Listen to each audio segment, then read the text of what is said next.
So it's with great sadness, man, that we start this podcast, bring this podcast to you, the Always Ready podcast. In these dark times, obviously remembering the life of George Floyd, and mainly just really talking about the situation and how do we process it? How do we move forward? What is it that we can do? We talk about always ready, always being ready. Obviously, we were not ready for what took place on May 25th.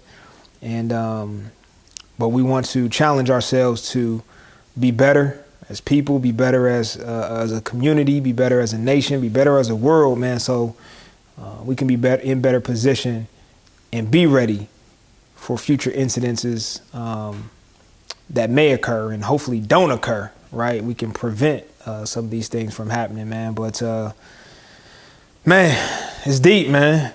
It's deep. No, it is. It is. I'll offer a little bit of hope, man, that I believe that because of the conversations that we're having, that the future will be greater, much greater than the past, man. And this is an opportunity for all of us to grow. I think there's learning and understanding on both sides. Obviously, there's conversations that are now being had that people have been trying to have for decades, man, maybe even centuries, you know what I mean? And because of that, I think it's, at the end of the day, I believe we live in the greatest country in the world. And I believe that there are enough smart people that will be able to come together and present and come up with a long-term plan, even if it's filled with small victories leading up to that long-term solution. And I think because people are talking now, when the right people get to talking and the right things get to moving, you'll start to see some change. But really, you're just talking about the heart conditions of people. You know what I mean? And I think that seeing evil in human form is extremely hard for people to see. You know what I mean? You see it in TV, you see it but when you see somebody's life taken and you witness the entire thing and nobody did anything and nobody could do anything about it, so to speak, it leaves a wound on your spirit, man. So I mean, it's definitely, it feels different, man. I mean, obviously, it's been documented. Many incidents, many killings of African Americans by police have been documented. Many have not been documented, but for some reason, this just feels different, right? This, like you mentioned, is bringing upon a greater outlook. Obviously, people are taking action all across the entire country, and so this is different, man. It feels different. Why do you feel like? I mean, you mentioned mainly because maybe we witnessed this thing. Yeah, no, that's it. I mean, you from start to finish. I think a lot of times you get the tail end of something, like, or you hear about it, this happened, and maybe you get a little bit of footage. But you got a chance for 7, 8, 9 minutes to actually see, no excuses, like right, and hear the commentary and the conversation between the people talking to the officers, yelling. You got to see it in HD because somebody got their iPhone or whatever it may be, and just to hear the things that he was saying as he went from strong and fearless to now all of a sudden being withered down to calling for his mom before he passes out and passes away. And to watch that and the progression of that and to see it, like I said, live and because everybody's on their phones now, you know what I mean? Like COVID, it's a perfect storm, and we can kind of get to that, but it's a perfect storm where people are so used to being on their devices now. When that thing hit, everybody saw it at the same time, and they weren't distracted with doing something else because most people are still practicing social distancing. So now all of a sudden we get to witness, and then it becomes more real because it's in your living room, because with TikTok and Instagram, these kids can see it now. And so before, where you could shelter kind of your kids, they were in school, they was hanging out, they in school, they in school for the whole day. They may have heard about it, but it's not that big of a deal to them. Not saying it wouldn't have touched them, but now, like, it's everywhere. So now your 9-year-old or your 10-year-old is like, Mom, like I just watched and what happened and why is, and so it's forcing people to have conversation. And then it's like, no, this is just not right. You know, what are you going to tell your kid? Well, you know what I mean? So that's a whole nother. I was like furious watching it. When I saw it, I didn't have any pre-information. Like I didn't know the outcome. I didn't know, I didn't have anything. I literally was just scrolling on social media, like you mentioned, came across it and was like, oh wow, officers, arrest another black man. Okay, dang, they on his neck. Okay, a minute, 2 minutes, 5 minutes. Oh wow, oh wow, this, you know what I mean? I'm literally watching and telling my wife, like, man, this dude ain't got off his neck yet. And then it wasn't until now I'm like, you know what I mean? Yeah. Then I started to look at the comments, and of course, the comments started telling me like, "Oh, the guy died." You know what I mean? I was so furious, bro. Like I wanted to. I felt like I wanted to do something. Obviously, to your point, it's like, well, what do you do? I mean, I was trying to put myself in that moment, at that location, and I'm thinking, if I was a bystander, what would I have done? And I know my personality, I know me, you know what I'm saying? Like, I don't know if, I'm be honest, I don't know if I could have, I don't know, man. I hate to say that, you can't say what you would have done, and but I just felt like, knowing me, like I would have intruded in some way, shape, or form. Like I would have tried to do something in that situation. Yeah, the hardest part about that is, and you talk to people who've been in similar situations, is you are then fearful of your life being taken. Right. So if I'm watching what you're doing to somebody, you have somebody that looks like me on the ground with your knee on his neck, and I'm standing on the sideline. So if this is somebody who's not fighting back, so what happens if I bum rush you or push you away or whatever it may be? Do I make it worse for that person? Do I make it worse for myself? Right? And now you feel threatened, and now worst case scenario, you get murdered or killed or shot, and it's like, because now it's self-defense, whatever it may be, because you tried to prevent. And so now it's another controversy. So I think a lot of the people, because apparently he had like 2 or 3 of his friends that were with him there around that are like, man, we can't even like, and so it's 4 of them, it's 1 of him. And it puts people in a situation where it's like, man, all right, if I was there, I would have did something, but until you're there, you don't know. I think overall though, because I'm seeing it a lot now. It's like we're talking about it, conversation, solution. Like, what do you do? Like, okay, people are willing to listen, people are willing to learn, people are willing to have the conversation. But what's the next piece? Because here's the challenge. And don't get me on my dates, but when we were going through ending segregation, and we were pushing everybody together, and they were integrating school systems and integrating everything, right? And so we shut that down. The problem was, hey, we want equality. We need to be doing this together. But one of the things that we didn't anticipate was the fact that once you do that, it's going to be so much fighting and so much back and forth. There was no solution of actual integration. One of the things that the military does before they go to different countries is they have to actually learn the culture of the country that they're going into, so that when they get there, they kind of know the lay of the land, just so that, we can figure this thing out. Not saying that Black people need to learn the lay of the land for white people, but I think both need to learn the cultural differences so that when you encounter them, you know how to deal with them.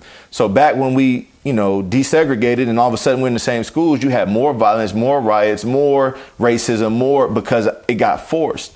Now it's the same situation where, okay, whatever the solution is, what are the potential, what are the second, third, and fourth consequences of whatever that is, positive or negative?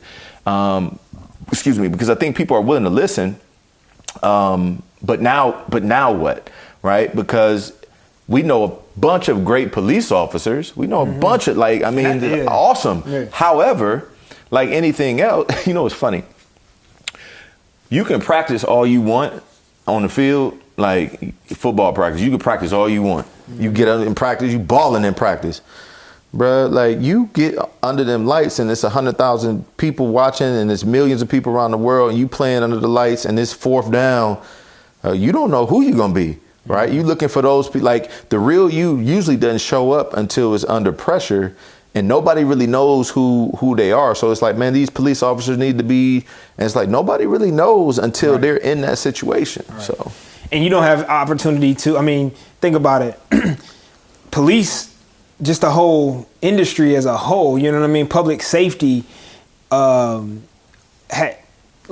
never, it seems like it's never enough, right? There's never enough officers. Every major city is dealing with numbers as it pertains to, firefighters and police officers are always trying to recruit more. And so you have to have more police officers to handle the criminal activity because that's on an uprise and an uptick. And so you bring in all of these people, and to your point, you haven't had a chance really to evaluate them fully. I mean, you send them through some training, you give them a badge, and you send them out, right? And so, when you talk about, we know a lot of great officers, but a few bad apples, can spoil the bunch. Well, it's hard to figure out who those bad apples are because you don't really have a lot of time before you got to put them out, you know what I mean, to do the job that you're trying to get.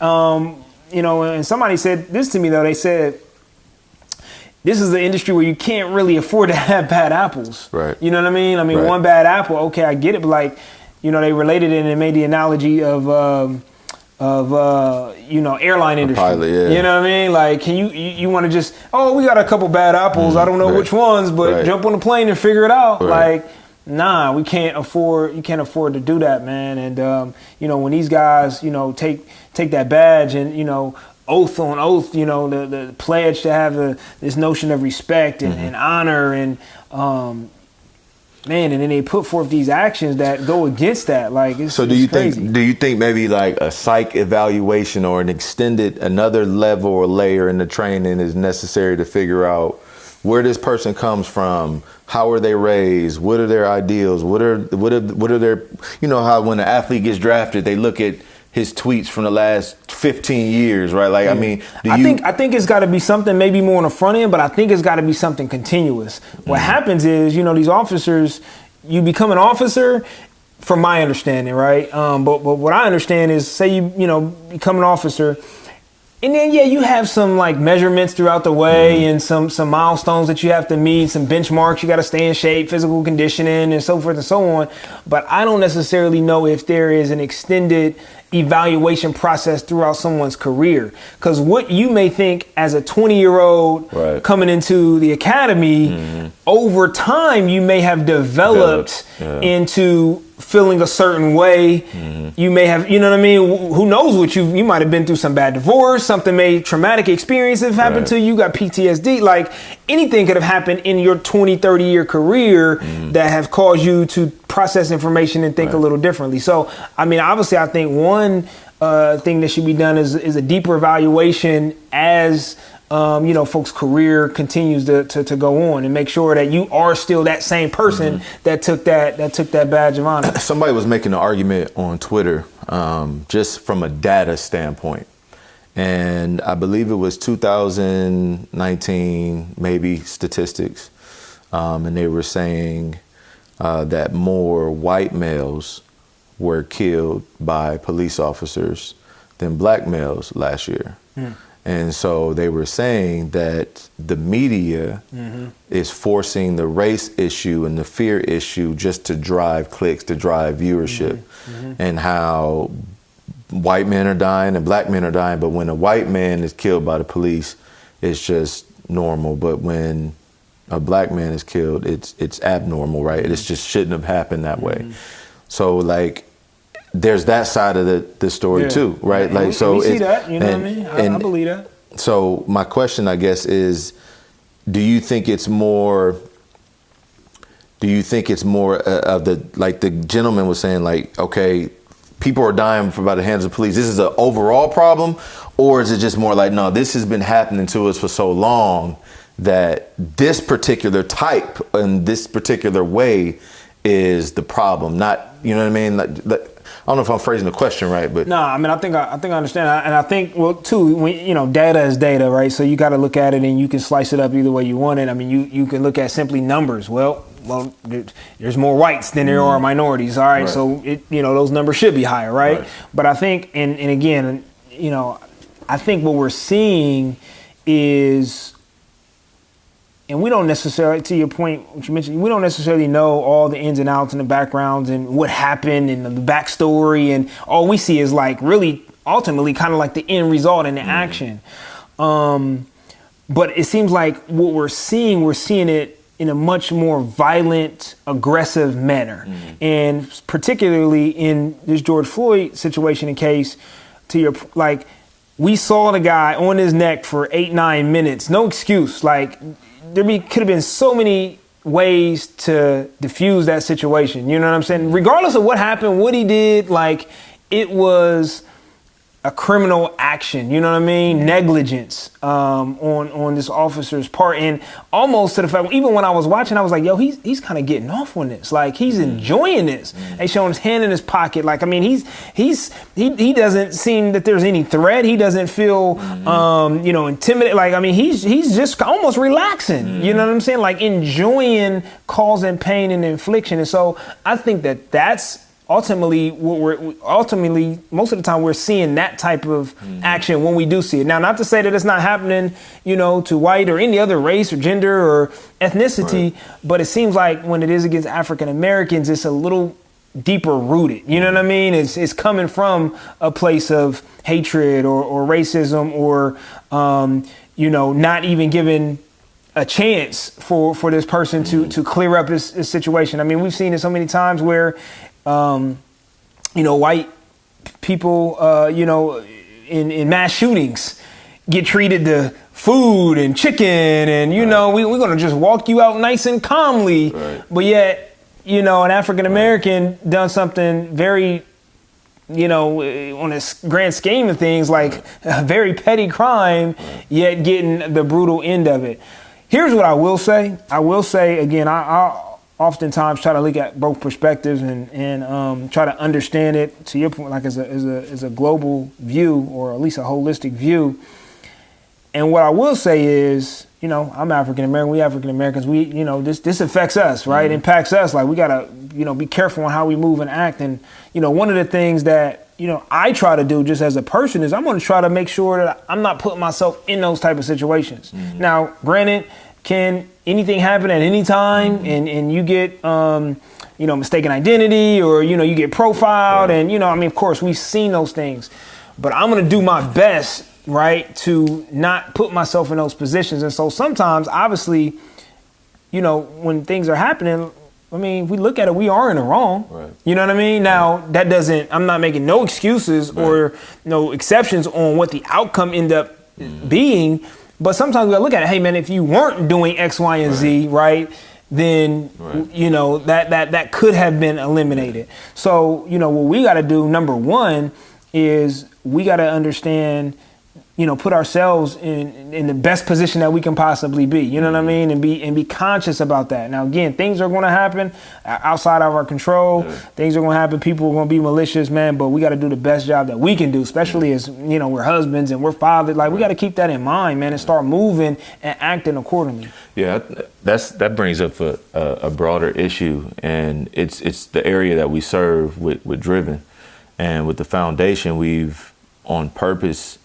We've targeted areas that are kind of overlooked and kind of some day-to-day needs, whether it's food, hygiene, fatherless homes, a lot of those things, and trying to come in and be mentors in that.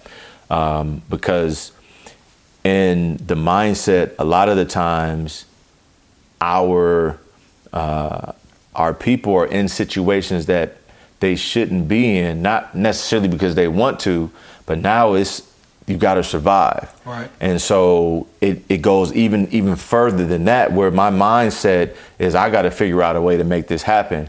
And if that means stealing your purse today, I don't want to, but I'm so at the bottom right now and feeling like I can't move up You know what I mean?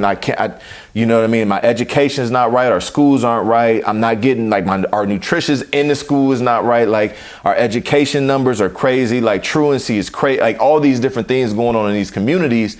And so what you get is what was produced when you was 6, when you was 10, when you was 11. So by the time you 17, 18, you drop out of high school, you trying to figure it out. You have no help, no support. It's almost like your back's against the wall and you find yourself in situations where you're more apt to commit a crime. And so what we've been trying to do is, okay, if we could start with the kids, we've always said, if we could start with the young people and kind of give them hope early on so that they can see that no matter how challenging it is, they still could figure out a way out. That's a way that we try and do our part of preventing. And so that kind of leads me to like just the next part of the discussion, just from a solution standpoint. I think it's going to take a lot of people doing a lot of different things and making everything a priority and making everything important. And one of the things that I love about when we do like our food outreach, you might get 200 people feeding 1,000 families or whatever it may be of all walks of life, right? You got people that got net worths of 8 figures all the way down to the person that may just work at a local dry cleaners, giving up their time 2, 3, 4 hours to serve the community.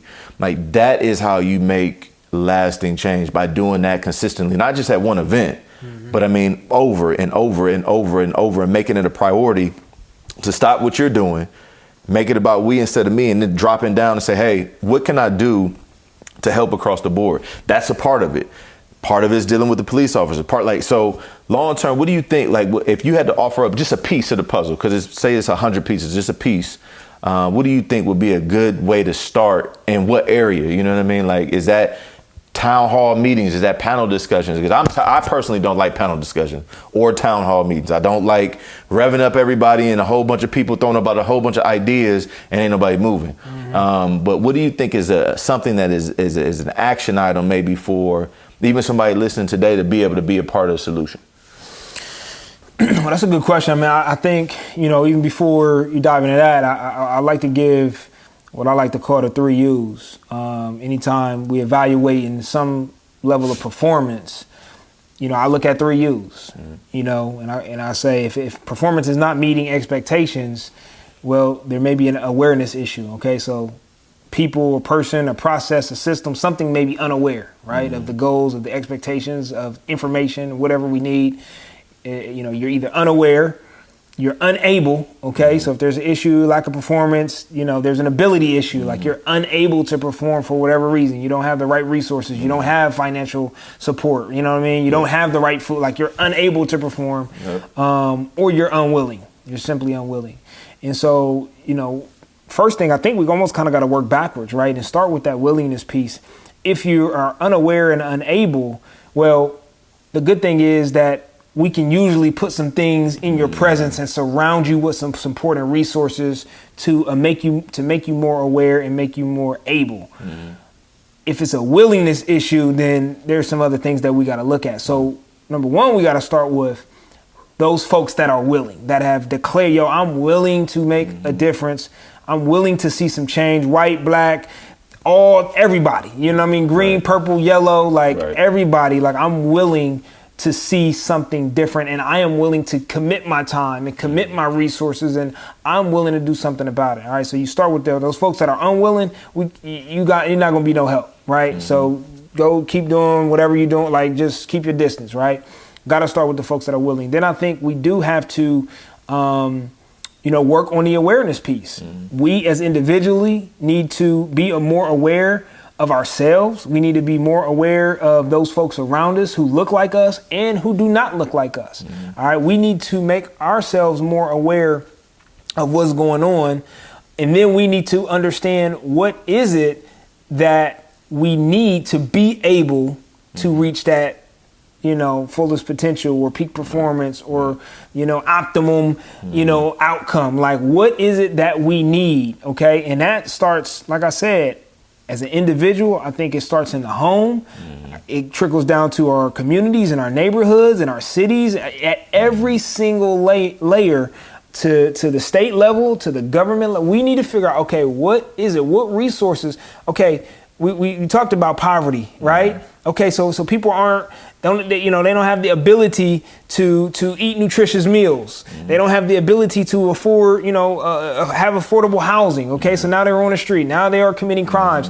All right, our police do not have the ability to perform their job because they are low on numbers. They don't have the right equipment, whatever the case may be. I think we're moving into an ability issue, and we have to figure out what can we do to kind of even that playing field. But it starts with a level of awareness, and that's a lot of self-reflection. All right, and that's a lot of outlook into other perspectives, man, and taking that in. And how do we do that? I don't know. I mean, you know what I'm saying? I don't know. But even in this time, we can become more aware, right? Like, that's easy. For sure. Everything is information right now, and data, and so we can read up, we can Google, we can social media, we can watch. If you are an African American person, look at both perspectives. You know what I'm saying? Don't just see it from your angle. Like, and I'm not telling you to agree. What I'm telling you to do is become more aware. If you are a white person, all right, I'm not telling you to necessarily agree. I'm just telling you to become more aware, like have some sort of understanding of what is going on and why it's going on. So we can certainly do that. All right. And then start to think about, man, what resources, what's causing the inability to perform as a whole, man, as a people, as humanity. Like, why are we not performing the way that we should be performing? Man, I'll say this. Somebody pointed this out to me. They said, if the officer and George Floyd, like if George Floyd would have been a person of the LGBTQ community, like, could you imagine what that uproar would have been? If George Floyd would have been a freaking puppy, if he would have been a dog, like, could you imagine what PETA would have done? Like, you know what I'm saying, in this situation, in this case, like their abilities to come together and to fight, what they feel like is injustices to their community, to their people. I mean, like, them officers would have, they would have arrested the whole precinct. Yeah. You know what I'm saying? Everybody going down. And so, like, man, we got to come together, man. We got to make some change. And I think, right now, it's got to start with all 4 officers that have been involved. All the riots that's going on, all the, people in the street. We want to see some justice right now. I mean, we already know we are people of instant gratification. Right? We want to, you got, shaving shop with an officer. We want to see all 4 of them, you know what I mean, brought in and prosecuted. Everyone in that particular situation has to be accountable. You know what I mean? I think that's the thing that's always been missing, accountability. Where whether you're a child or a human being, like, if you just take the speed limit, if you are driving and the speed limit is 65 miles an hour and you doing 80 and there's never any consequences ever, like, you are breaking the law and never get in trouble.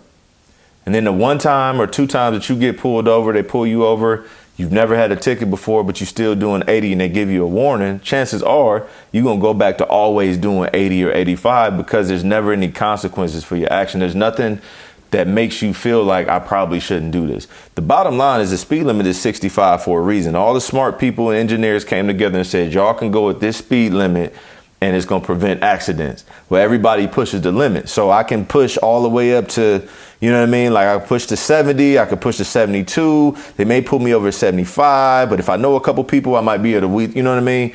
And so we play that game. And I think that's the mindset that we have all the time. As human beings, what is the limit, right? Like, if my knee is on his neck for 4 minutes, are we here? Is it 5 minutes? You know what I mean? There's no consequences. And so anytime that this has happened in the past, it hasn't been a significant enough consequence to deter anybody from doing it. Like, if they had arrested my man, you got to go through the justice system, and my man was like, hey, man, we first degree murder, you know what I mean? We speeding this up now, like, we doing this in a month, or, you know what I mean? We on a trial right now. Like, they'd be like, okay, man, we got to make sure that we got our minds right, because we can go to prison for 35, 40 years or whatever it may be, but it's no consequences, and it hasn't been. So to your point, it has to start right there. I think the other piece is the image of the black male is so distorted, I believe, in the country, where just because you wear a wife beater or a do-rag, or you listen to loud music, or you like hip hop, you wear your hat backwards, or you wear a hat with a do-rag on. There's all these rules. I saw a TikTok that this young man posted, and it was like 15 rules of things that you can and can't do, or the way that you should like conduct yourself as a young black man. Like, hey, don't wear sagging jeans. Don't wear a wife beater. Don't wear a do-rag. Don't wear a do-rag and a wife beater. If you get pulled over, keep your hands on the steering wheel. But if you keep your hands on the steering wheel, make sure you say yes, sir, no, sir, and look the officer in his eye, and make sure you ask to, like, all these different things that, you know, when you walk into a grocery store, or when you walk into a convenience store, don't walk out with your hands in your pocket. Don't walk in with your hands in your pocket. Don't wear a hoodie. If you wear a hoodie, don't put the hood on. Like, all these different things that have signified. And so you so confused. Number one, you trying to be yourself. I just want to rock a hoodie. I just want to walk into the store. It's cold outside. I can't put my hands in my pockets. Or it may be saying if I'm stealing something. So I think the image of what, you know, a thug is, or what you should be afraid of, or what a criminal looks like, has always been depicted on us. So when they show us, it's always in that negative light. You either a superstar athlete, or you getting showed in a negative light, and everything in between really doesn't get looked at like that. So I think that's a part, again, like almost like an image consultant for everybody. Like, look, let me just show you what this looks like. You know what I mean? And why this is okay. But I mean, all those things together, man, I think will be a part of the, but the point is, it has to be in the forefront moving forward all the time. What I don't want to happen is, and this is what generally happens, this is a trending topic. Yeah. It's something that's a hashtag, and it's very popular right now for everybody to be Black Lives Matter, everybody move forward, let's come together and unite. But how long will this momentum carry? Is it just one like full week? Is it 2 weeks? Like what is the momentum? Is it until he's convicted and, you know, all that? Is that done? But right now, what happens is it gets popular like everything. Hey, man, we're all for it. Let's go forward. Let's unite. Everybody putting out all their statements. Black Lives Matter. We're in this together. And so then what? Right. And so then all of a sudden something else. Don't let the weather change and all of a sudden it starts snowing in the middle of the winter. Now that's the headline. And then we forget about what we really here for. So that's the part that I want to encourage the people, man. Like, if it's important to you, it'll remain important to you every single day.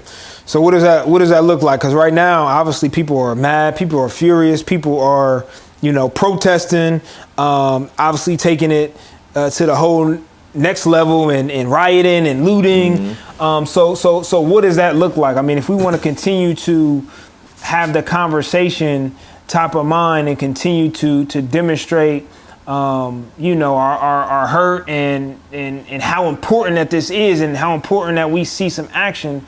Like, what do you see? I mean, do we continue to hit the streets? Do we continue to gather in groups? You know, continue to plan and organize? You know, do we continue to do the same thing that we've been doing over the last few days? Because I mean, cities are literally like burning down, being trashed. I mean, like, what does that look like? You kind of talked about it earlier. I think it starts with the people who are willing, right? So the conversation, and this just popped in my head, the conversation needs to convert to control.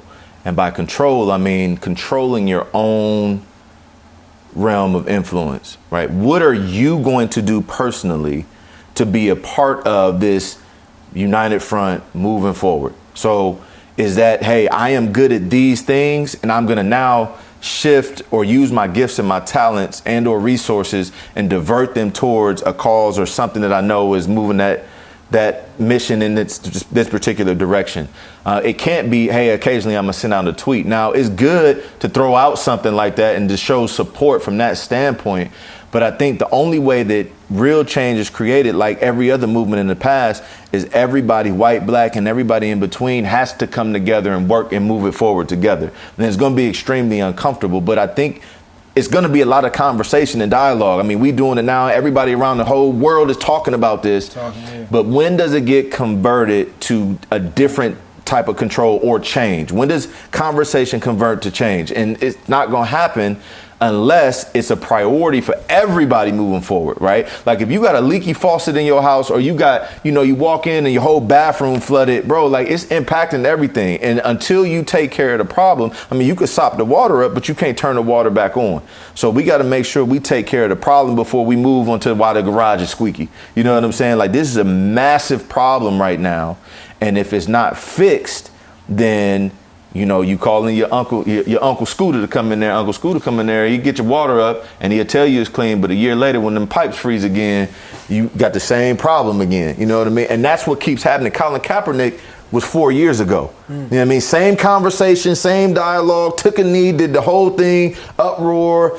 Multiple black men have passed away since then and been killed by police since then. But this is the one that they caught on film. Like that's the tip of that's it. Right. And so we need to and keep moving forward. The conversation has to convert to change and/or some type of control, and you're controlling what you can control to move it forward. Because right now, I'm telling you, next week we might be talking about this and nothing. All right. Nothing. All right. I mean, how do you? So let me just ask you this, man. I mean, you see, obviously the incident that happened, and of course now it's got the whole country and across the world, right, in the uproar, and people are acting out. And then you have police in these various cities, and you see them, their conduct is not, at its top performance. You know what I mean? You see cops mauling through crowd. Like, again, I'm trying to see both perspectives, so I get it. All right, I got hundreds of thousands of people. Like, I'm just trying to do my job, but they making it hard for me. So now I'm a person too, right? I'm a human being too. I'm gonna respond. I'm gonna react. You know what I mean? But now you got the same situation. You got officers acting inappropriately. You know what I mean? Doing they're pushing people, they're shoving, like, man. And then I think like this. I'm like, okay, if I'm an officer, right? Like, I'm on your side right now. You know what I'm saying? I'm just coming to work to do my job, and now you yelling and you spitting and you throwing at me and you trying to put you know what I mean? Now we on opposite ends. And I'm riding with you. All right. And so how you feel then when you might see now they attacking you? Because the black officer is getting attacked too now, right? So they're attacking you, and you might have a white officer that come and push somebody down to protect you, and then you looking at him you don't even know what's appropriate. So now everybody confused, man. When you got this much confusion, man, I'm telling you, man, when the enemy start working in confusion, division, that's just straight from hell, bro. That's just real. It's evil, right? And the crazy thing is, as much as we say we're a nation founded on the principles of the biblical principles, we have no foundation where we all agree upon that we could build on. Dude tried to argue with me on social media because my solution is love. I'm talking about agape love. I'm not talking about I'm in love with you, the phileo type or whatever. I'm talking about or eros love. I'm talking about agape, like God to human back to God. I love you no matter what. No matter how messed up you are, I am going to unconditionally love you from a human standpoint, and I'm going to persist through whatever the challenges are to make sure that we meet from a love standpoint. Love is service sometimes. Love is resources sometimes. Love is conversation and dialogue sometimes. Love is a good deed. But no matter what, love is listening. Love is understanding. But I'm going to do my best on that biblical principle. We don't have that. We've already created. God doesn't exist. Does he? I don't know. I don't believe. Maybe not. Is Jesus real? I don't know. And there's so much confusion. We don't have a foundational piece where we can say, all right, we all humans. Can we all agree that we came from Adam and Eve? No, we can't agree on that. So I don't even know if we all the same. So I don't really. And so now you get massive confusion. We don't have no place to start. You know what I mean? So people call them, the churches need to do more. Well, the churches can't do nothing because half of the people don't even believe. You know what I mean? So if they come in with their Jesus jargon, now they like, oh, that ain't gonna work. That's just like wishing. You know what I mean? We might as well take a penny and throw it in the fountain in the mall. You know what I mean? So then they kind of are like, well, we can pray. And they're like, man, your prayers ain't working. And so we shut them out. And so next thing, it's just, we don't have a foundational piece to build one step at a time on. You know what I mean? Everybody coming from so many different angles with so many different, you know what I'm saying? What if the foundational piece is like, yo, I want to be better, you know, and just hear me out. Like, again, I would imagine that, and maybe this is just my take, I would imagine that if you asked 100 people, 99 of them would say, I can be better. Mm-hmm. So what if we just like, I mean, look, we ain't gonna agree on a lot of stuff, but we can all agree that we can be better. You know what I mean? And let's let that be the baseline. Let that be the foundation, right? You know what I mean? I don't know. I'm just talking. What if you a person, and you in the area, maybe it's no black people in your neighborhood, in your community, in your area, and you're like, what do I need to be better for? Like, what? This is not impacting me. It's impacting these big cities. But if they like, man, I'm on a farm, I'm straight. Like, what do I need to get better at? You know what I mean? Like, those are black people. I'm white. You get better at raising your chicken, milking your cows, bro. You can get better, bro. That's what I'm saying. You see what I mean? Like, what do I need? Why is this my problem? Yeah. And you know what I mean? And definitely it's not your problem, but and maybe you the person that's unwilling, right? Maybe like whatever, man, stay in your farm, you know, raise your cattle, you know what I'm saying? Whatever.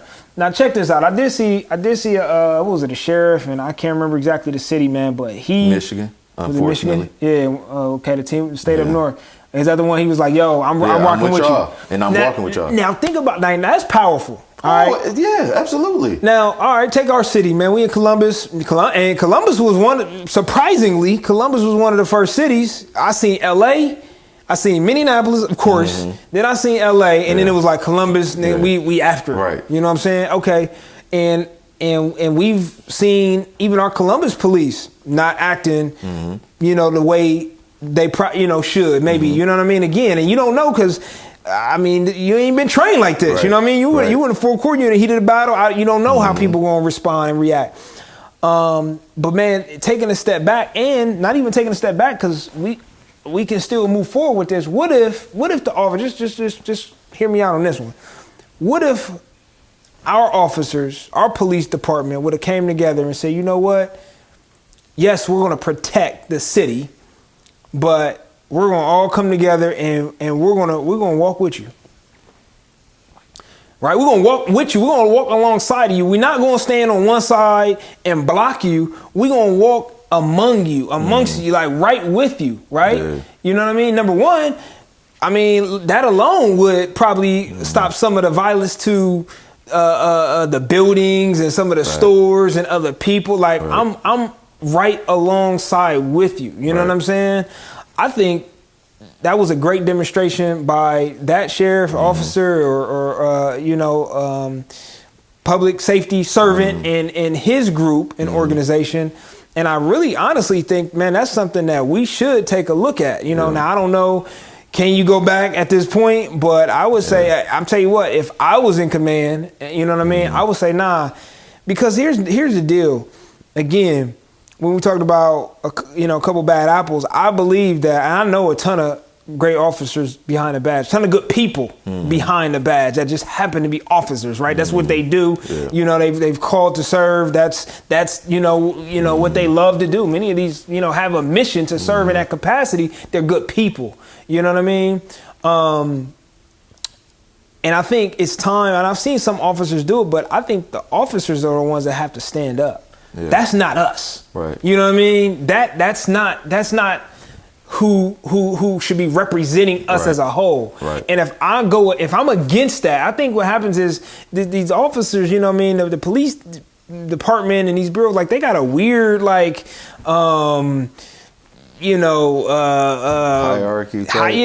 know what I mean? I can't step on nobody's toes. There's a lot of stuff that goes on. We understand that. Right. But look, if that's not me, if I don't want that to represent me, I'm going to stand out against that, and I'm going to rock right alongside with you, man. I think that alone, those demonstrations would help keep a lot of the violent situations down and be a great positive impact and a great demonstration, man, to show as a whole that we are coming together, that we know we can be better, right? As people, as citizens, as officers that protect, like we can all across the board, man, we can be better. You know what? Speaking of being better and walking alongside. Can I just send a shout out to White Nate? You know who White Nate is? I think so. Man, my man White, I ain't even gonna say his full name, but we just gonna call him White Nate. Man, he be holding us down, man. You know what I mean? Good friend, man. He definitely a white man, because he's White Nate, you know what I mean? Always on time, you know what I mean? Always time. Actually, he's always early, 15 minutes early. Yeah. You know what I mean? Gets in, respectful, knocks on the door, backs up from the door, you know what I mean? He do eat a lot of my chips, though. That's like a black habit, though. He eat a lot of my chips. Selfish. Yeah, man. He hold us down, man. He's a good friend, man. Man, you gotta have him, man. Gotta have him, man. Gotta have him. Hey, man, well, good conversation, big dog. Good conversation, man.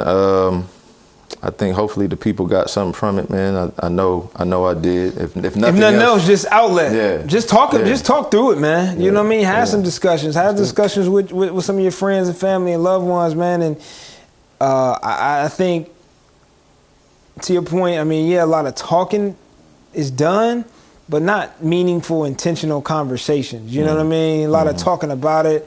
You know, let's take it to the next level, man. But out of conversation typically comes ideas. Yeah. You know what I mean? And if we just try some stuff. Yeah. Just try some stuff. If it don't work, it don't work. Right. But let's not do nothing. Sometimes the worst thing we can do is nothing. Yeah. And I think for a long time we have done nothing. Yeah. We have let these incidences go unscathed. We haven't changed our processes, our systems, our protocols, and we've done nothing or very little. You know, minute changes where we need a whole pivot. We need a whole pivot. So we'll end on that. Do something. Go do something. Good. Do something. Do your part, man. Do your part. There you go. You didn't know that was coming through today. Nice. Good work.